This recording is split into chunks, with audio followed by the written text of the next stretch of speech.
नमस्कार, यो हो न्यूज 24 टेलिभिजन न्यूज 8 मा स्वागत छ। नयाँ सरकार गठन भएको 4 महिना पुग्दैछ। यसबीचमा सरकारमा रहेका दलहरू फेरबदलको अनपेक्षित क्रियाले सरकारको काम कारबाहीलाई प्रभावित पार्यो।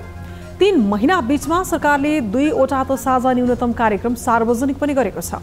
प्रधानमन्त्री पुष्पकमल दाहाल प्रचण्डले आफ्नो 100 दिने उपलब्धि पनि सार्वजनिक गरेका छन्। प्रधानमन्त्रीको 100 दिनको कामबाट स्वयं प्रधानमन्त्री पनि सन्तुष्ट भएको देखिँदैन। आम रूपमा पनि प्रधानमन्त्रीको कामबाट ठूलो उत्साह छैन। तर सधैँ यसरी कुनै पनि कुरा चल्न सक्दैन। सरकारको कार्यशैली र गति पनि यही दरमा रहनु हुँदैन। यो देशका लागि पनि अहितकर र स्वयं प्रधानमन्त्रीका लागि पनि दुःखद हुन जान्छ। सत्तारूढ दलकै सांसदहरूले सरकारको गति राम्रो नभएको भनेर असन्तुष्टि जनाइरहेका छन्। बोली र विगतले क्रान्ति जस्तो देखाए पनि जनताको जीवनस्तर बदल्न नसक्ने कुनै पनि राजनीतिक उपक्रमको खास अर्थ हुँदैन। यसकारण जनतालाई परिवर्तन चाहिएको छ। परिवर्तनको अनुभूति सरकारले नै गराउनुपर्छ। कम्तीमा प्रधानमन्त्री दाहालले आफ्ना विगतका 2 कार्यकालको समीक्षा गर्दै प्रत्येक दिन प्रत्येक घण्टाको अधिकतम उपयोग गर्दै सुधारका काममा आफूलाई व्यस्त राख्नुपर्छ। परम्परागत राजनीति बाहेक केही नदेखेका केही नभोगेका व्यक्ति र समूहको घेरामा रहेर प्रधानमन्त्रीले आफ्नो लक्ष्य पूरा गर्न सक्दैनन्। यसकारण उनले आफ्नो सल्लाहकारदेखि सचिवालयका सदस्यहरू समेत व्यावसायिक छान्नुपर्छ। पार्टीमा लामो योगदान दिएको भन्ने नाममा कसैलाई अवसर दिँदा परिणाम कस्तो आउँछ त्यो ख्याल गर्नुपर्छ। एक वाक्यमा भन्नुपर्दा प्रधानमन्त्रीले सुधार देखिने काममा आफ्नो वेग बढाउनुपर्छ। अब न्यूज 8 का हेडलाइन्स। काठमाडौँ महानगरपालिकाका मेयर बालेन शाह र केन्द्र सरकारबीच टकराव। सिंहदरबार, बालुवाटार र शीतल निवासको फोहोर आज पनि उठेन। फोहोरलाई देखाएर राजनीति नगर्न शहरी विकास मन्त्री गुरुङको आग्रह। कांग्रेसका महत्त्वपूर्ण निर्णयहरू पार्टी विधान विपरीत। मापदण्ड बिना नै भए मन्त्री सिफारिस। पार्टी गुटबन्दीकै कारण मन्त्रीको नाम पठाउन समेत सकस।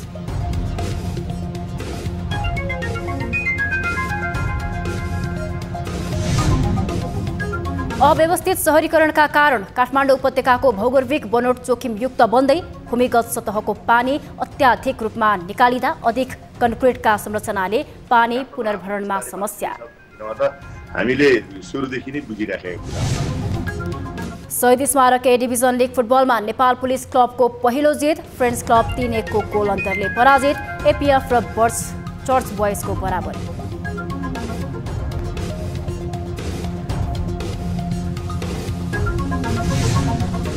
र ताइवानको समुद्र र आकाशमा चिनिया सेनाको गस्ती। जोइन्ट स्वोर्ड नामक सैन्य अभियान मंगलबारसम्म जारी रहने। चीनलाई संयमता अपनाउन अमेरिकाको अपील।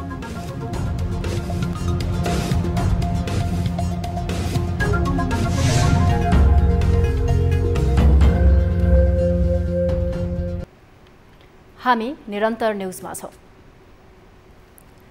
नेपालको संघीय राजधानीको काठमाडौँ महानगरपालिकामा पर्दछ। तर संघीय सरकारले महानगरपालिकालाई बेवास्ता गरेको भन्दै महानगरपालिकाका मेयर बालेन शाह केन्द्र सरकारसँग क्रुद्ध मात्रै छैनन्, केन्द्र सरकारको रिसले भिआइपी क्षेत्रको फोहोर नउठाउन निर्देशन नै दिए।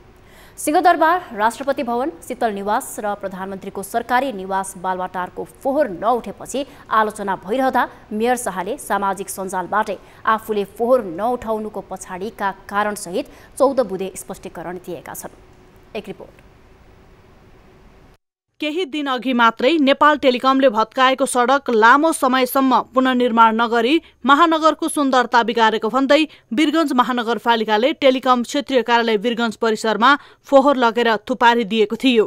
यता आइतबारबाट केन्द्रीय राजधानी काठमाडौँमा पनि यस्तै क्रियाको प्रतिक्रिया जस्तै शैली देखिएको छ। आइतबारबाट काठमाडौँ महानगरले केन्द्रीय प्रशासन सिंहदरबार, प्रधानमन्त्री निवास बालुवाटार र राष्ट्रपति भवन शीतल निवासको फोहोर उठाएको छैन। सिंहदरबारबाट फोहोर नउठाएपछि अहिले सिंहदरबारको फोहोर पुतली बगैँचामा थुपारिएको छ।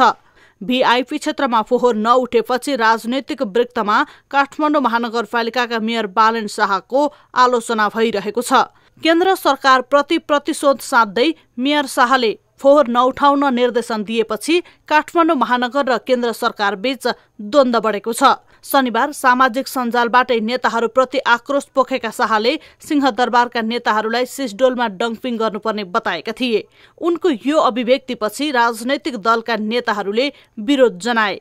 केन्द्र सरकारले सहयोग नगरेको बदला स्वरूप भिआइपी फोहोर नउठाउन निर्देशन दिएका मेयर शाह आफ्नो कदमबाट पछि नहट्ने संकेत दिइरहेका छन्। दलका नेताहरूले बालेनको शैलीको विरोध गरिरहेका बेला उनले सिंहदरबार र अन्य भिआइपी क्षेत्रको फोहोर नउठाउनुको कारण प्रश्न पारेका छन्। सोमबार सामाजिक सञ्जाल फेसबुकको आफ्नै अकाउन्टबाट उनले गृहसहित 14 मन्त्रालयले महानगरलाई नटेरेको उल्लेख गरेका छन्। सम्बन्धित मन्त्रालयसँग पटक पटक सहमति भए पनि पालना नगरेको मेयर बालनको आरोप छ। अव्यवस्थित बस्ती व्यवस्थापन, ट्राफिक लाइट व्यवस्थापन, मूर्ति चोरी लगायतका विषयमा गृह मन्त्रालयसँग पटक पटक पहल गरे पनि बेवास्ता गरेको तथा विदेशी नियोगले मिचेको फुटपाथ व्यवस्थापन गर्न पत्राचार गर्दा पनि परराष्ट्र मन्त्रालयले पहल नगरेको मेयरको प्रष्टीकरण छ। संघीय सरकारले जनजीविकाका कुरामा स्थानीय सरकारसँग समन्वय गर्न पटक्कै नचाहेको मेयर शाहको गुनासो छ। स्थानीय सरकारले जनजीविकाका सवालमा उठाएका मुद्दा मात्र 500 मिटरको दूरीमा केन्द्र सरकारले सुन्दैन भने दूरदराजका स्थानीय तहका नीतिगत अप्ठ्यारा, कार्यक्षेत्रको विवाद लगायतको सम्बोधनको अवस्था कस्तो होला? बालनको प्रश्न छ। असमन्वयकारी भूमिकाले थुप्रिएको समस्याको चाङ सिंहदरबारले फोहोरमा देखोस् भनेर फोहोर नउठाइएको बालनले प्रश्न पारेका छन्। काठमाडौँ महानगर संघीय राजधानीकै सुन्दरता हो, न यो बालनको हो न प्रधानमन्त्रीको निजी सम्पत्ति हो। त्यसैले आफ्नो हट त्यागेर सरकार बीच समन्वयकारी भूमिका कायम राखी समस्या समाधानमा ध्यान दिनुको विकल्प देखिँदैन। यसरी आपसी द्वन्द्वको बीचमा नागरिक स्वास्थ्यमाथि गैर जिम्मेवार हुन न संघीय सरकारलाई छुट छ न त स्थानीय सरकारलाई। न्यूज 24 टेलिभिजनका लागि राजनीतिक ब्युरो। शहरी विकास मन्त्री सीता गुरुङले फोहोरलाई देखाएर राजनीति गर्नु नहुने बताएकी छन्। सोमबार प्रतिनिधि सभा बैठकपछि सञ्चारकर्मीहरूसँग संक्षिप्त कुराकानी गर्दै मन्त्री गुरुङले काठमाडौँको फोहोर व्यवस्थापनका लागि मन्त्रालयको समन्वय गर्ने मात्रै जिम्मेवारी रहेको बताइन्। उनले फोहोर व्यवस्थापनको जिम्मेवारी काठमाडौँ महानगरपालिकाको भएको भन्दै मन्त्रालयलाई व्यवस्थापनका लागि समन्वयकारी भूमिका निर्वाह गर्न कन्जुस्याई नगर्ने स्पष्ट गरे। उनले महानगरको सिंहदरबारको फोहोर नउठाउने कदमको सम्बन्धमा मन्त्रालयमा छलफल भएको र समस्या समाधानका लागि समिति नै बनाएर अघि बढ्न लागि बताइन्। फोहोरलाई देखाएर राजनीति गर्नु नहुने मन्त्री गुरुङको भनाइ छ। फोहोर व्यवस्थापन गर्ने भनेको स्थानीय तहको सरकारले भन्ने व्यवस्था निश्चित नै भएको कारणले गर्दा अब हामीले समन्वयकारी भूमिका निर्वाह गर्ने कुरामा कुनै पनि कन्जुसाइ हुँदैन। विगतमा यहाँको फोहोर व्यवस्थापनको निम्ति जुन शहरी विकास मन्त्रालयले समन्वय गरेर वनचरी डाँडासम्मको सडक निर्माण र अर्को भौतिक पूर्वाधार संरचना निर्माणको लागि जुन जिम्मेवारी थियो त्यो पुरा गरिसकेको कारणले गर्दा अब भनेको चाहिँ हामीले समन्वय गर्ने काम मात्रै हो। समस्या समाधानका लागि सरकार लागि परेको मन्त्री गुरुङले बताए। काठमाडौँ महानगरपालिका भित्रै पर्ने केन्द्र सरकारले महानगरको समस्यामा समन्वयकारी भूमिका नखेलेको भन्दै काठमाडौँ महानगरपालिकाका मेयर बालेन शाहले फोहोर नउठाउन निर्देशन दिएपछि आइतबारदेखि सिंहदरबार, प्रधानमन्त्री निवास बालुवाटार र राष्ट्रपति भवन शीतल निवासको फोहोर उठेको छैन।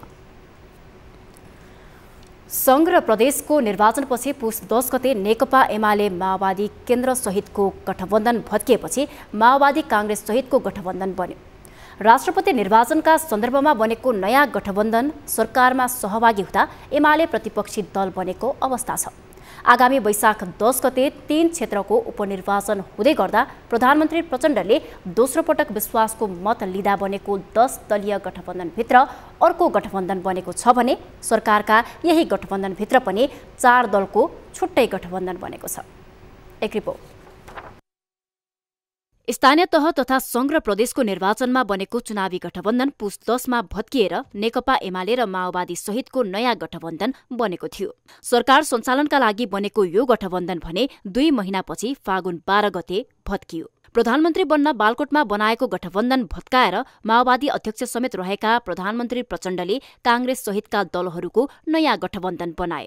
नयाँ गठबन्धनमा काङ्ग्रेस, माओवादी, एकीकृत समाजवादी, जसपा, लोसपा, रासोपा, जनमत, नागरिक उन्मुक्ति लगायतका 10 दल समेटिए।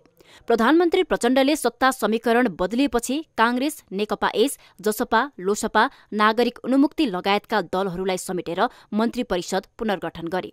प्रधानमन्त्री प्रचण्डले 7औं पटक मन्त्री परिषद पुनर्गठन गरे पनि गठबन्धन दलभित्रैको किचोलका कारण सरकारले पूर्णता पाउन सकेन।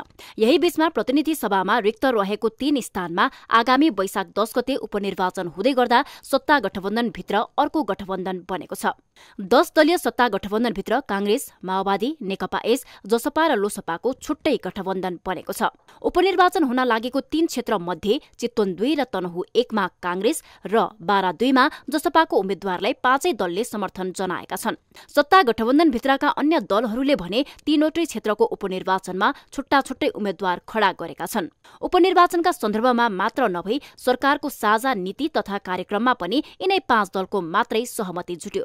10 दलीय गठबन्धनभित्रको 5 गठबन्धन बन्दै गर्दा सत्तामा बलियो उपस्थिति जनाउन माओवादी, नेकपा एस, जसपा, नेपाल समाजवादी पार्टी नेसपाको अर्को गठबन्धन क्रियाशील छ। सरकारमा कांग्रेसको दाउपेचलाई रोक्न बनेको यो अघोषित गठबन्धनलाई समाजवादी मोर्चा बनाउने रणनीतिमा प्रधानमन्त्री छन्। सत्ताभित्रको यो शक्ति संघर्षले भावी सत्ता राजनीतिलाई कतातिर लैजान्छ भन्न कठिन छ। न्यूज 24 टेलिभिजनका लागि राजनीतिक ब्युरो।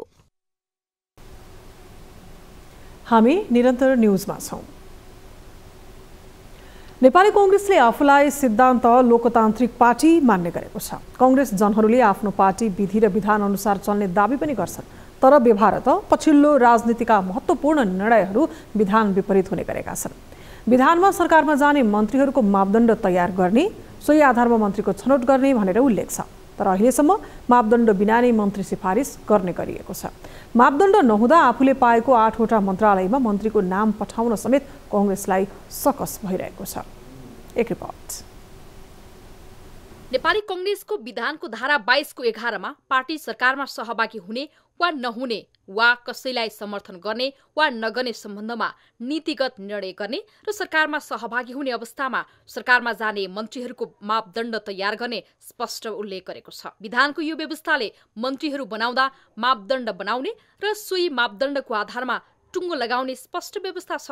तर कांग्रेसभित्र न त मन्त्री पठाउँदा कुनै मापदण्ड बनाइने गरिएको छ, न त केन्द्रीय समितिमा मन्त्री पठाउने विषयमा छलफल नै गर्ने गरिएको छ। पार्टीभित्र समान अवसर भन्दा आफ्नो निकटको अवसर दिने अलोकतान्त्रिक शैली हावी हुँदा विधानको व्यवस्था कार्यान्वयन कमजोर हुने गरेको इतर पक्षको भनाइ छ। मापदण्ड बिना फागुन 17 गते कांग्रेस सभापति शेरबहादुर देउवाले आफ्नो पक्षका 4 जना पूर्णबहादुर खड्का, उपप्रधान तथा रक्षा रमेश रिजाल, उद्योग सीता गुरुङ, शहरी विकास र अर्थमन्त्री डाक्टर प्रकाश शरण महतलाई पठाए। कांग्रेस भागबण्डामा परेका बाँकी 4 मन्त्रालय कहिले पठाउने भन्ने अझै टुङ्गो लागेको छैन। पार्टीभित्र सम्मानजनक भाग खोजेको कांग्रेसको इतर पक्षले मन्त्रीको नाम पठाउन आनाकानी गरिरहेको छ। आफ्नो पक्षको सम्मानजनक प्रतिनिधित्व नभएसम्म नाम नदिने अडान राखेको शेखर गगन पक्षले 3वटा मन्त्रालय पाउने निश्चित भएको छ। तर गुटभित्रै आकांक्षी धेरै भएकाले नाम टुङ्गो लगाउन सकस हुँदा मन्त्री परिषदले पूर्णता पाउन सकेको छैन। अहिले देउवा पक्षबाट एनपी साउद परराष्ट्र मन्त्री बन्ने निश्चित जस्तै छ। इतर पक्षबाट प्रदीप पौडेल, डिक लिम्बू, धनराज गुरुङ, जीवन परियार, बद्री पाण्डे मन्त्रीको आकांक्षी छन्। तर आफूले पाउने मन्त्रालय भन्दा दोब्बर आकांक्षी भएकाले इतर पक्षलाई पनि सकस परेको छ। प्रधानमन्त्री प्रचण्डले सरकारको नेतृत्व गरेको 3 महिनामा फागुन 17 गते मन्त्रीमण्डल 7औं पटक पुनर्गठन गरे। कांग्रेसको आन्तरिक किचलोले अपूर्ण किस्ताबन्दीको मन्त्री परिषद 8औं पटक कहिले विस्तार हुन्छ निश्चित छैन। हाल कानून, न्याय तथा संसदीय मामिला, खानेपानी, परराष्ट्र, वन तथा वातावरण, युवा तथा खेलकुद, स्वास्थ्य तथा जनसङ्ख्या प्रधानमन्त्रीकै मातहतमा छ। मन्त्रालयले विभागीय मन्त्री नपाउँदा एकातिर मन्त्रालयको नीतिगत निर्णयमा असर गरेको छ भने केही महत्त्वपूर्ण मुद्दा ओझेलमा परेका छन्। राष्ट्रिय स्वतन्त्र पार्टी रासपाका सांसद डाक्टर ढाका कुमार श्रेष्ठको आर्थिक लेनदेन सम्बन्धी टेलिफोन संवादलाई राजनीतिक दलहरूले उपनिर्वाचनमा अस्त्रका रूपमा प्रयोग गरिरहेका छन्। यो विषय राजनीतिक दलको प्रयोगमा मात्रै सीमित छैन, चिया चर्चा समेत यसै विषयमा केन्द्रित भएको सुनिन्छ। राजनीतिक वृत्तमा ढाका कुमारको 2 करोड लेनदेनको अडियोले स्थान पाइरहेका बेला सोमबार संघीय संसदका दुवै सदनको बैठकमा समेत यस विषयले चासो र चर्चा पायो। एक रिपोर्ट। सोमबार संघीय संसदका दुवै सदनको बैठक बसेको थियो। यी दुवै बैठकमा विभिन्न पक्षहरूमाथि सांसदहरूले आफ्ना माग र तर्कहरू प्रस्तुत गरेका थिए। यही क्रममा आइतबार बिहानै रासोपाका समानुपातिक सांसद डाक्टर ढाका कुमार श्रेष्ठले आर्थिक लेनदेन सम्बन्धी गरेको टेलिफोन संवाद सार्वजनिक भएको विषयले स्थान पायो। सांसद श्रेष्ठले मन्त्री बन्नका लागि पार्टीलाई सहयोगका रूपमा 2 करोड रुपैयाँ बुझाउनु पर्ने भएको भन्दै विवादित छविका व्यवसायी दुर्गा प्रसाईसँग 2 करोड रुपैयाँ उपलब्ध गराइदिन आग्रह गरेका छन्। यसै विषयमा संघीय संसदका दुवै सदनहरूमा सांसदहरूले सत्य छानबिनको माग गरे। प्रतिनिधि सभा सदस्य भइसकेकाहरूले मन्त्री बन्नकै लागि कुनै एउटा व्यवसायीसँग बडो गफगाफ त्योमा लाग्छ, त्यो पारदर्शी ढङ्गले गफगाफ गरेको सुनिन्छ।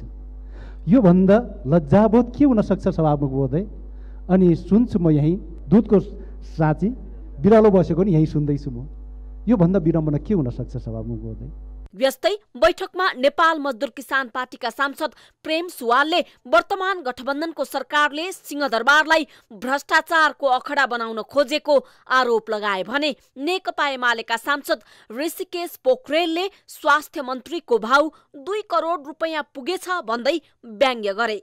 आज राज्यको चौथो अङ्ग आम सञ्चारमा सत्ता गठबन्धनकै एक सांसदले स्वास्थ्य मन्त्री हुन पार्टीलाई 2.5 करोड रुपैयाँ बुझाउनु पर्ने बताएको टेलिफोन रेकर्ड सार्वजनिक हुँदा यो पुष्टि भयो कि भन्ने प्रश्न उठ्यो। हिजो मात्रै हामीले सुन्यौं स्वास्थ्य मन्त्रीको भाउ 2 करोड रहेछ। अरू मालदार मन्त्रीहरूको यो गठबन्धन सरकारमा कति होला? यता राष्ट्रिय सभामा समेत सांसदहरूले यस विषयमा सरकारसँग सत्य छानबिनको माग गरे। घुस दिने र लिने राज्यको शत्रु हो। पार्टीले कारबाही गर्ने भन्दा नि राज्य सरकारले यसको तथ्य सत्य छानबिन गरेर कारबाहीको दायरामा ल्याउनु पर्यो। के हो त सत्य तथ्य यथार्थता के हो? दुर्गा प्रसाईबाट 2 करोड स्वास्थ्य मन्त्री बन्नको लागि र त्यो स्वास्थ्य मन्त्री बने बापत दुर्गा प्रसाईलाई एलवाई लेटर दिने, लेटर अफ इन्टेन्ट, त्यो त शिक्षा मन्त्रालयले दिने हो। त्यति पनि थाहा रहन्छ बिचरालाई। स्वास्थ्य मन्त्रालयले त एलवाई लेटर दिन सक्दैन। अब दुर्गा प्रसाईजीलाई मेडिकल कलेज चाहिएको छ। सांसद ढाका कुमारको आर्थिक लेनदेन सम्बन्धी अडियो बारे संसदमा प्रश्न र जवाफ माग गर्नेहरूको संख्या बढेसँगै राष्ट्रिय स्वतन्त्र पार्टीका संसदीय दलका प्रमुख सचेतक सन्तोष परियारले पार्टीका प्रतिनिधि सभा सदस्य ढाका कुमार श्रेष्ठको रकम लेनदेनको अडियो सार्वजनिक भएको प्रकरणमा माफी मागे। उनले अडियो सार्वजनिक घटनाले प्रतिनिधि सभा सदस्यको सम्मानमा परेको चोट प्रति क्षमा याचना गर्दै संसदको गरिमा बढाउने रासोपाको अभियानमा अक्षुण्ण रहने र यो घटनाले विचलित नहुने प्रतिबद्धता जनाए। अडियो सार्वजनिक भएपछि रासोपाले श्रेष्ठलाई जिम्मेवारीबाट मुक्त गरी 72 घण्टाभित्र स्पष्टीकरण दिन निर्देशन दिएको र पार्टीको अनुशासन समितिले छानबिन गरिरहेकाले आवश्यक कारबाही हुने उनले बताए। राष्ट्रिय स्वतन्त्र पार्टी सुशासन र भ्रष्टाचार विरुद्धको अभियानलाई आफ्नो प्रमुख अभियान ठान्दछ। राष्ट्रिय स्वतन्त्र पार्टी लोकतन्त्रलाई मान्दछ। राष्ट्रिय स्वतन्त्र पार्टी संविधानवादलाई मान्दछ। राष्ट्रिय स्वतन्त्र पार्टी विधि र विधानलाई मान्दछ। यसो भनिरहँदा हामीलाई लाग्दछ भ्रष्टाचारीको कुनै जाति हुँदैन, कुनै वर्ग हुँदैन र यो घटनालाई राष्ट्रिय स्वतन्त्र पार्टीले गम्भीर रूपमा लिएको छ। हुन त रासोपाका सांसद ढाका कुमारले आर्थिक लेनदेन सम्बन्धी गरेको संवादका विषयमा रासोपा सभापति रवि लामिछानेले समेत आवश्यक छानबिन गरी कारबाही गर्ने प्रतिबद्धता चुनावी सभाहरूमा गर्दै आएका छन्। तर यस विषयले रासोपालाई उपनिर्वाचनमा मत कटौतीको जोखिम बढेको आकलन भइरहेका छन्। न्युज 24 टेलिभिजनका लागि राजनीतिक ब्युरो। प्रधानमन्त्री पुष्पकमल दाहाल प्रचण्डले आगामी आर्थिक वर्ष 2080-81 को नीति कार्यक्रम र बजेट विगत भन्दा नयाँ र गुणात्मक रूपमा ल्याउन लागि बताएका छन्। सोमबार काठमाडौँमा आयोजित नेपाल चेम्बर अफ कमर्सको 72औं वार्षिक साधारण सभा एवं चेम्बर दिवसको अवसरमा आयोजित कार्यक्रमलाई सम्बोधन गर्दै प्रधानमन्त्री प्रचण्डले आगामी आर्थिक वर्ष 2080-81 को बजेट विगतको भन्दा भिन्न र गुणात्मक रूपमा ल्याउन लागि बताएका हुन्। उनले परम्परागत सोच, नीति कार्यक्रम र बजेटबाट देशको समृद्धि सम्भव नहुने कुरामा सरकार स्पष्ट रहेको पनि बताए। भविष्यमा आउने सरकारले समेत प्रेरणा लिन सक्ने गरी बजेट र योजना तर्जुमा गरिने प्रधानमन्त्रीको जिकिर छ।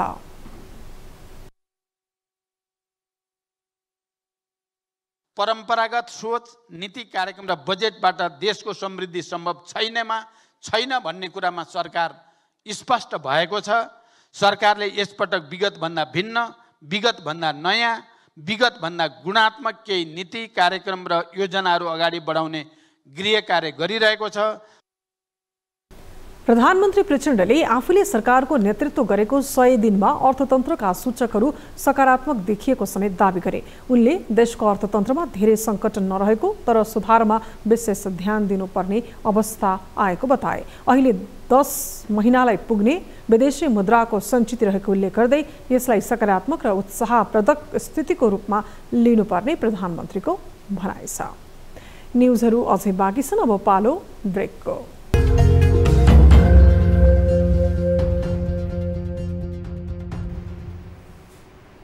हामी निरन्तर न्युजमा छौँ। जनसङ्ख्याको बढ्दो चाप, विकास निर्माणप्रतिको प्राथमिकता र बदलिदो मानव जीवन शैलीले गर्दा पछिल्लो समय काठमाडौँ उपत्यकामा विभिन्न समस्याहरू देखिँदै आएका छन्। आजभन्दा 15-20 वर्ष पहिले सुन्दर अनि मनमोहक सहरको रूपमा रहेको काठमाडौँ उपत्यका अहिले अव्यवस्थित सहरीकरणले कुरूप भइरहेको छ। सोही कारण यो ठाउँ प्राकृतिक विपत्तिको अनेक जोखिमबाट गुज्रिरहेको छ। एक रिपोर्ट। अव्यवस्थित सहरीकरण र उच्च जनघनत्वका साथै अवैज्ञानिक विकास मोडलले काठमाडौँ उपत्यका आक्रान्त देखिन्छ। त्यसैले उपत्यकामा विभिन्न प्राकृतिक विपत्तिले सताउने गर्छ। उच्च प्रदूषणको समस्या मात्रै होइन, यहाँ पानीको स्रोत, कुण्ड, इनार, कुवा र ढुङ्गेधाराहरू पनि सुक्ने क्रममा छन्, जसका कारण उपत्यकावासीका लागि पानीको जोहो गर्न हम्मे परिरहेको छ। पछिल्ला केही वर्षदेखि उपत्यकामा भूमिगत सतहको पानी अत्याधिक रूपमा निकाल्न थालिएको छ। जस्तै जमिन मुनिको पानीको सतह रित्तिने र अधिक कङ्क्रिटका संरचनाले पानी पुनः भरणमा समस्या छ। हामीले पानी निरन्तर रूपमा झिकिराखेका छौँ। जति पानी झिकिराखेका छौँ त्यति पानी जमिनभित्र छिरेन भनेदेखि जमिनभित्रको पानीको सतह चाहिँ एकदम भित्रभित्रै जान्छ भन्नुको अर्थ पानी भेट्न झन् गहिरो खन्नुपर्ने हुन्छ, झन् गहिरो बोरिङ गर्नुपर्ने हुन्छ। हो त्यस्तो स्थितिमा कतिपय ठाउँहरूमा पानीको सतह, भूमिगत पानीको सतह धेरै गहिरोमा पुग्यो भनेदेखि त्यस्तो ठाउँहरूमा यो जमिनको सतह भासिएका उदाहरणहरू प्रशस्त छ। भूगर्भको दृष्टिकोणले पनि काठमाडौँ उपत्यकामा जमिनको सतह कमजोर छ। त्यसमा पनि पछिल्लो समय घट्दै गएको भूमिगत पानीले लेदो माटो दबिने र जमिन भासिने खतरा छ। जमिन भासिने भन्ने चाहिँ पक्कै पनि अब काठमाडौँमा बिस्तारै काठमाडौँ आफै बिस्तारै भासिँदैछ भन्ने कुरामा त हामीले सुरुदेखि नै बुझिराखेको कुरा हो। यो किन हो भन्दा काठमाडौँको माटो नै त्यस्तो छ, तपाईँको लेदो माटो छ। अब दही जस्तो माटो बिस्तारै त्यसबाट पानी बाहिर निक्लिँदै जाँदाखेरि यो थिचिँदै जान्छ र यो थिचिँदै गइसकेपछि यसले आफ्नो रूपमा यो चाहिँ तल अलिकति धसिँदै जान्छ भन्ने कुरा भौगोलिक रूपमा हामीले यसलाई स्वीकार्नुपर्छ। प्रकृतिको संरक्षण मानवको दायित्व हो। पर्यावरणीय सन्तुलनले समग्र मानव जीवनलाई व्यवस्थापन गर्ने हो। तर काठमाडौँ उपत्यकाको हकमा मानव आचरण ठिक त्यस विपरीत देखिन्छ। त्यसैले गम्भीर प्रकृतिका विपत्तिको सामना गरिरहनु जोखिमबाट उम्किन सक्ने स्थिति छैन। त्यसैले प्रकृति मैत्री मानव आचरणबाटै समाधानमा सबैको प्रयास अति आवश्यक देखिन्छ। न्युज 24 टेलिभिजनका लागि क्यामेरामा कान्छा डङ्गोल र प्रभात थापाका साथमा टिभी जर्नलिस्ट शीतल रिजालको रिपोर्ट। केही दिन अघि ललितपुरको बखुण्डोलमा निर्माणाधीन अपार्टमेन्टका कारण आसपासको जमिन भासियो। काठमाडौँ उपत्यकाका विभिन्न स्थानमा जमिन भासिएको घटना यो पहिलो भने होइन। उपत्यकाको भौगोलिक बनोट, अव्यवस्थित सहरीकरणका कारण मुलुकको केन्द्रीय राजधानी नै बसोबासका लागि जोखिमयुक्त बन्दै गएको देखिन्छ। एक रिपोर्ट। ललितपुरको बखुण्डोल स्थित समिट अपार्टमेन्ट निर्माणका क्रममा वरपरको घर भासिएको घटना अहिले चर्चामा छ। दर्शकबिन, काठमाडौँ उपत्यकामा पछिल्ला वर्षहरूमा देखिएको अव्यवस्थित सहरीकरणको कारण, अव्यवस्थित बसोबासको कारण अहिले यहाँ बसोबास गर्न नै खतराजनक बन्ने हो कि भन्ने सङ्केत मिल्न थालेको छ। काठमाडौँ उपत्यका मुलुकको राजधानी सहर हो। यहाँ प्रमुख प्रशासनिक केन्द्र, औद्योगिक विकास, शिक्षा, स्वास्थ्य र रोजगारी लगायतका पक्ष केन्द्रीकृत छन्। यसै कारण मुलुकभरबाट काठमाडौँ बसोबास गर्नेहरूको संख्या हरेक वर्ष बढ्दो क्रममा छ। जनगणना 2078 को तथ्याङ्क अनुसार काठमाडौँ उपत्यकाको जनसङ्ख्या 30 लाख छ। आवासीय, व्यापारिक र औद्योगिक प्रायोजनका लागि भवन निर्माणको संख्या दिन प्रतिदिन बढिरहेको छ, तर अव्यवस्थित संरचना निर्माण र सहरीकरण रोकिएको छैन। यस्तो अवस्थाले काठमाडौँ बसोबासका लागि नै जोखिमयुक्त बनिरहेको छ। अब जस्तो त अब 90 सालको जस्तो भूकम्प आयो भने त काठमाडौँको आधा सहरै सबै जान सक्ने सम्भावना छ।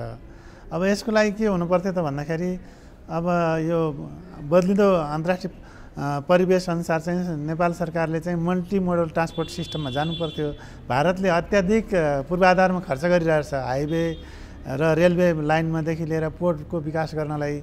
भनेदेखि हाम्रो नेपालमा त्यसको ठिक उल्टो चाहिँ स्ट्यान्डर्ड जुन चाहिँ अन्तर्राष्ट्रिय स्ट्यान्डर्ड अनुसार चाहिँ आधुनिक सिटीको लागि चाहिँ आवासको विकासहरू गर्नु पर्थ्यो, त्यो चाहिँ भइराखेको छैन। अवैधानिक भौतिक संरचनाको चाप र नागरिकै लापरवाहीका कारण उपत्यकामा जमिन भासिने, बाढी र डुबानको समस्या निम्तने गरेको छ। संरचना निर्माण गर्दा उपत्यकाको जमिनको प्रकार, बनोट र अवस्थितिलाई ध्यानमा राख्नुपर्ने हो, तर न सर्वसाधारणले यसमा विचार पुर्याउने गरेका छन्, न त कानुनी आधार भएको स्थानीय तहले संरचना निर्माणमा कडाई गर्न सकेका छन्। तपाईले सही तरिकाले डिजाइन गरेर के माटो छ, कस्तो माटो छ, त्यो माटोमा मैले कस्तो बिल्डिङ बनाउँदाखेरि कुन तरिकाको चाहिँ त्यसको जग बसाल्नुपर्छ भन्ने कुराको हिसाब किताब गरेर बुझेर गर्नुभयो भने कुनै पनि समस्या आउँदैन। जुन तपाईँले अस्ति भनेको समस्या पनि आउँदैन। तब हामीले बुझ्ने माटोको बुझाइमा हामीले चाहिँ अलिकति ध्यान दिनुपर्छ। काठमाडौँ उपत्यकाको भौगर्भिक बनावटका कारण भौतिक संरचना निर्माण गर्दा प्राविधिक मापदण्डहरूमा ध्यान पुर्याउनु पर्ने जानकारहरू बताउँछन्। उपत्यकाको केन्द्रीय भागमा कमजोर प्रकृतिको कालो माटोको अवस्थिति ज्यादा रहेको छ। एकातर्फ कमजोर बनोट अनि अर्कोतर्फ पछिल्ला वर्षहरूमा देखिएको अनियन्त्रित संरचना निर्माण जोखिमका कारण बनिरहेका छन्। अत्यधिक निर्माणको काम भइराखेको छ। हामीले गुगलको नक्सा पनि हेऱ्यौँ भनेदेखि 10 वर्षदेखि यतातिर हेरौँ एकदम हरेक साल त्यो चेन्ज भइरहेको छ। त्यो भौगर्भिक अवस्था र त्यहाँको कस्तो ठाउँमा छ त्यो घर बन्ने ठाउँ त्यो हेरेर जोखिम हुन्छ। सहरीकरणलाई व्यवस्थित बनाउने भन्दै शहरी विकास मन्त्रालय, काठमाडौँ उपत्यका विकास प्राधिकरण तथा नगरपालिकाले भवन निर्माण कार्यविधिदेखि जोखिम न्यूनीकरणका लागि आधारभूत मापदण्ड बनाउने गरेका छन्। तर अनुगमन र कार्यान्वयन प्रभावकारी हुन नसक्दा शहरी विकासको मापदण्ड कागजमै सीमित हुने गरेको छ। काठमाडौँ महानगरले पछिल्लो समय भवन निर्माणका मापदण्डमा प्रवेश गर्न चाहे पनि सतही कारबाहीबाट माथि उठ्न सकेन। अझ अन्य निकायले त यसको प्रयास नै गरेका छैनन्। राज्यको अधिकतम विकास र सेवा प्रवाह काठमाडौँमा केन्द्रीकृत बन्दै गएको छ। उपत्यकामा शहरी विकास अव्यवस्थित बन्दै जाँदा देशको संघीय राजधानी नै बसोबासका लागि असुरक्षित बन्दै गएको प्रति कसैको ध्यान गएको देखिँदैन। तसर्थ तिनै तहको सरकारको ध्यान यसतर्फ गम्भीर रूपमा जानु आवश्यक देखिन्छ। न्युज 24 टेलिभिजनका लागि क्यामेरामा प्रभात थापा र कान्छा डङ्गोलका साथमा टिभी जर्नलिस्ट सुजन चालिसे, काठमाडौँ। भक्तपुरको विश्व प्रसिद्ध बिस्का जात्रा आजबाट सुरु भएको छ। 8 रात 9 दिनसम्म मनाउने जात्राको पहिलो दिन तहमारी चोकबाट भैरवको 3 तल्ले रथ तानातान गरेर गहेटी टोलमा पुर्याइन्छ। भद्रकालीको सानो रथ खड्का टोलमा पुर्याएपछि पहिलो दिनको जात्रा सम्पन्न हुन्छ। एक रिपोर्ट। विक्रम सम्वतको नयाँ वर्ष सुरु हुनुभन्दा 4 दिन अघिदेखि मनाइने भक्तपुरको बिस्का जात्रा सोमबारदेखि सुरु भएको छ। जात्राको दोस्रो दिन दिको अर्थात् आराम गर्ने दिन भएकाले केही पनि गरिँदैन। त्यस्तै तेस्रो दिन बुधबार भक्तपुरको विभिन्न टोलमा मन्दिरहरूमा पूजा हुन्छ भने जात्राको मूल देवता भैरवको पूजा चपाले टोलमा गरिन्छ। सोही राति राङ्गोको बलि चढाई साकोट्याको अर्थात् 8 टुक्रा मासु मन्दिर सहित लाकोलाछे टोलमा बाँडिन्छ। चौथो दिन बिहिबार बिहान टालोको टोलमा हात नभएको योसी ठड्याइन्छ भने बेलुका भैरवको रथलाई योसी ख्योमा लगेर 42 हात लामो हात भएको योसी देव ठडाइन्छ। योसी देव ठडाए लगतै बाराही स्थानमा बेत बाँस बालेर बाराही अजिमालाई खटमा राखी वंश गोपाल स्थित देवछे ल्याइन्छ भने त्यसपछि नगरका विभिन्न टोलहरूमा जात्रा सुरु हुन्छ।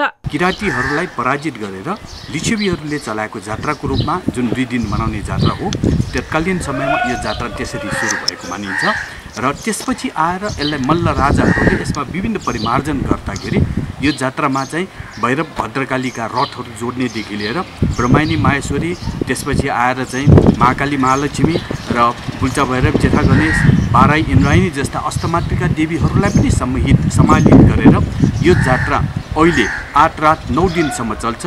वैशाख 1 गते चुपीघाटमा स्नान गरी योसी ख्योमा ठडाइएको योसी ड्य सँगै भैरव र भद्रकाली दर्शन गर्न दिनभर भिड लाग्ने गर्छ। साँझ योसी ड्य ढाल्ने र दुईटै रथ तानेर गहिती पुर्याई रथ चुडाउने गरिन्छ। 2 र 3 विभिन्न नेवा बस्ती भएको गाउँ टोलमा भव्य रूपमा खट जात्रा हुन्छ। जात्रामा उल्लेख्य सहभागिता हुने गर्छ। त्यसैले जात्रा समयभर शान्ति सुरक्षाका लागि नेपाल प्रहरी र सशस्त्र प्रहरी लगायत तयारी अवस्थामा राखिएको छ। अग्रभागमा नेपाल प्रहरीबाट नै हुन्छ। त्यसको साथसाथै आवश्यकता अनुसार सशस्त्र प्रहरी बललाई परिचालन गरिन्छ र आवश्यक पर्यो भने जिल्ला सुरक्षा समितिको निर्णय अनुसार जे आवश्यक पर्छ त्यसै आधारमा अगाडि बढिन्छ। त्यस्तै वैशाख 2 गते मध्यपुर ठिमीमा सिन्दूर जात्रा हुन्छ भने दिउँसो मध्यपुरकै बोडेमा जिब्रो छेड्ने जात्रा हुन्छ। जात्राको अन्तिम दिन वैशाख 5 गते बिहान टालाको टोलमा रहेको हात नभएको योसिड्यो ढालेर साँझ भैलख र नकिन्जु खच्चा टानेर बेस्का जात्रा सम्पन्न गर्ने परम्परा छ। भक्तपुरबाट टिभी जर्नलिस्ट रामगोपाल तमखुको रिपोर्ट। हामी निरन्तर न्यूजमा छौं। गुणस्तरीय र आधारभूत स्वास्थ्य सेवामा नागरिकको पहुँच सुनिश्चित गर्न सरकारले 500 बढी पालिकामा आधारभूत अस्पताल निर्माण गरिरहेको छ। सरकारले पहिलो चरणमा एक साथ 396 वटा अस्पतालको शिलान्यास गरेको थियो। निर्माणको गति भने सुस्त छ, तर कैलालीको बर्दगौरिया गाउँपालिकाले भने सम्झौता अवधिभन्दा अघि नै निर्माण सम्पन्न गरेको छ। एक रिपोर्ट।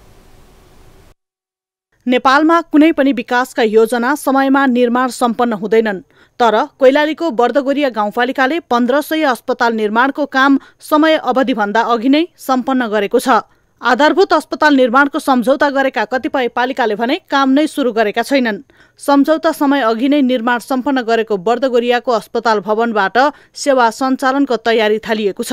आफ्नै पालिकाभित्र अस्पताल निर्माण भएपछि स्वास्थ्य सेवा सहज हुने भन्दै स्थानीयमा खुसी छाएको छ। सामान्यतया अब चोटपटक लाग्दा के हुँदा नेपालगञ्ज झन्गडी लम्कीसम्म पुग्नुपर्ने अवस्था थियो भने अब यो हाम्रो पालिका स्तरमा विशेषज्ञ सेवा सहितको सेवा भयो भने धेरै सेवा सुविधाहरू पाउनेछन्। घर दैलोमा ठुलो हस्पिटल बनिएको छ, हामीलाई धेरै खुसी लागेको छ। टाढा धनगढी जान्थ्यौँ, नेपालगञ्ज जान्थ्यौँ, अहिले अब धनगढी नेपालगञ्ज नगएर नजिकै घर दैलोमा जाउँला भन्ने आशा छ।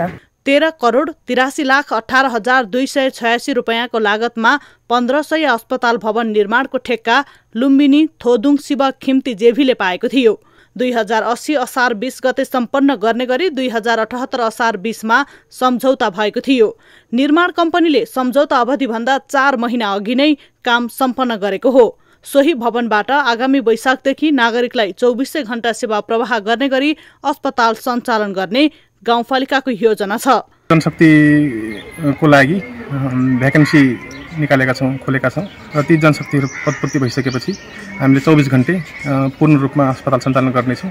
सामान्य उपचारका लागि पनि यस क्षेत्रका बासिन्दा धनगढी, नेपालगञ्ज तथा भारतका विभिन्न ठाउँहरूमा पुगी खर्चिलो र झन्झटिलो स्वास्थ्य सेवा लिनुपर्ने बाध्यात्मक अवस्थामा छन्। पालिकामै निर्माण भएको अस्पतालबाट सेवा प्रारम्भ भएपछि सामान्य उपचारका लागि पनि टाढा टाढा पुग्नुपर्ने बाध्यता हट्नेछ।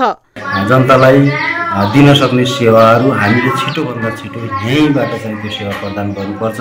सामान्य अपरेसनहरू, सामान्य बिरामीहरूलाई हामीले यहीँ उपचार गर्नुपर्छ, यहीँ सेवा दिनुपर्छ भन्ने उद्देश्यका साथ हामीले यो कुरालाई चाहिँ अगाडि बढाएका छौँ। गाउँ सरकारले अस्पताल सञ्चालनका लागि जनशक्ति व्यवस्थापनको काम अघि बढाएको छ भने आवश्यक उपचार सामग्री खरिद प्रक्रिया पनि अघि बढेको छ। न्यूज 24 टेलिभिजनका लागि कैलालीबाट टिभी जर्नलिस्ट लोकुसिंह ठकुरीको रिपोर्ट। अब बिजनेस न्यूज। 24 बिजनेसका साथमा रिद्धि सिद्धि सिमेन्ट, गुणस्तरको नयाँ स्तर, गुणस्तरीय प्लम्बिङको भरपर्दो नाम मार्बल, मेरो देश मेरो Jagdamba cement, dish home IPTV, Nepal first premium IPTV, Jagdamba super sign तथा ग्याल्वा प्लस जस्ता पाता, जीवनभरको भरोसा।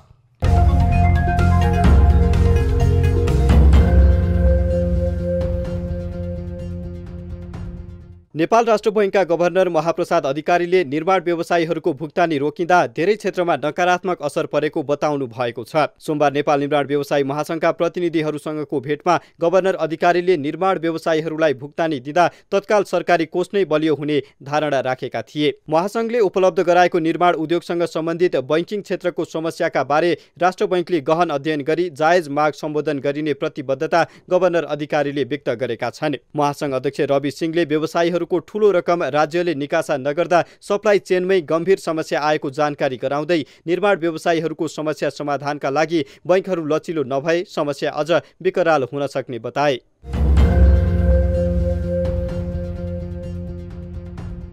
नेपाली कांग्रेसका महामन्त्री गगन थापाले मुलुकको अर्थतन्त्र संकटग्रस्त अवस्थामा पुग्नुमा अहिलेको सरकार मात्र दोषी नभएको बताएका छन्। महामन्त्री थापाले देशमा आर्थिक संकट गहिरिँदै जानुमा विगत 20 वर्षदेखिको सत्ता साझेदारहरूको भूमिका रहेको टिप्पणी गरेका हुन्। यो सँगै महामन्त्री थापाले देश युवा शक्ति निर्यात गर्ने मुलुकका रूपमा देखा पर्न थालेकाले यी विषयमा सबै गम्भीर हुनुपर्नेमा जोड दिएका छन्।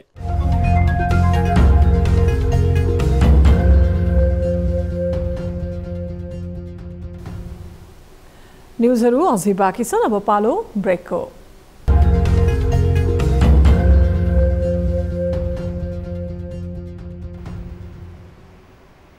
हामी निरन्तर न्युजमा छौँ।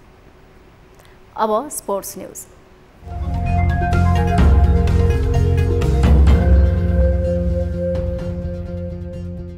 विभागीय टोली नेपाल एपीएफ फुटबल क्लब र चर्च बोइज युनाइटेडले अङ्क बाँडेका छन्। काठमाडौँमा जारी शहीद स्मारक ए डिभिजन लिग अन्तर्गत सोमबार भएको खेलमा बराबरी खेल्दै दुवै टोलीले अङ्क बाँडेका हुन्। त्रिपुरेश्वर स्थित दशरथ रङ्गशालामा भएको खेलमा चर्च बोइज र एपीएफले गोल रहित बराबरी खेले।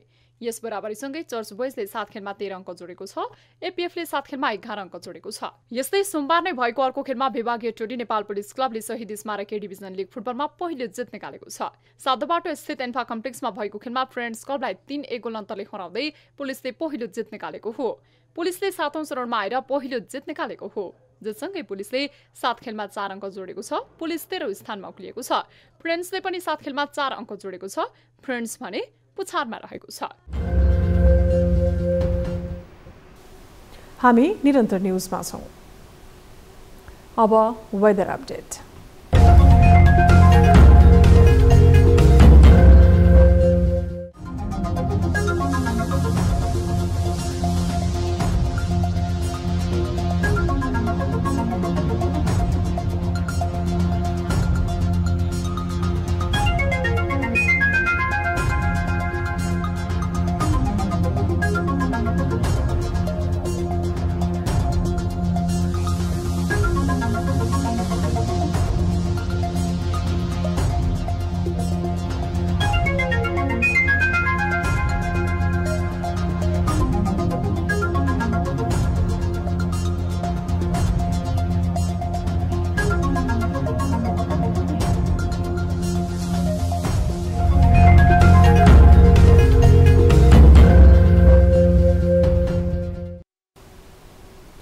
अब न्यूज 8 को अन्त्यमा पुनः हेडलाइन्स। काठमाडौँ महानगरपालिकाका मेयर बालेन शाह र केन्द्र सरकार बीच टकराव। सिंहदरबार बालुवाचार र शीतल निवासको फोहोर आज पनि उठेन। फोहोरलाई देखाएर राजनीति नगर्न शहरी विकास मन्त्री गुरुङको आग्रह। स्थानीय तहको सरकारले भन्ने व्यवस्था निश्चित नै भएको छ। कांग्रेसका महत्त्वपूर्ण निर्णयहरू पार्टी विधान विपरीत मापदण्ड बिना नै भए मन्त्री सिफारिस। पार्टी गुटबन्दीकै कारण मन्त्रीको नाम पठाउन समेत सकस।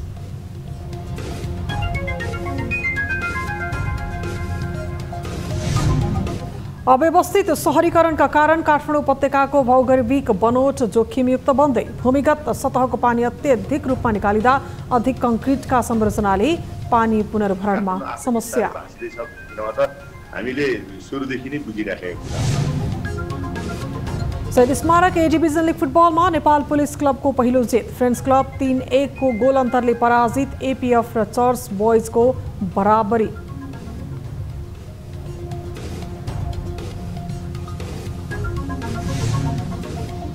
र ताइवानको समुद्र र आकाशमा चिनिया सेनाको गस्ती। जोइन्ट सोड नामक सैन्य अभियान मङ्गलबारसम्म जारी रहने। चीनलाई संयमता अपनाउन अमेरिकाको अपिल।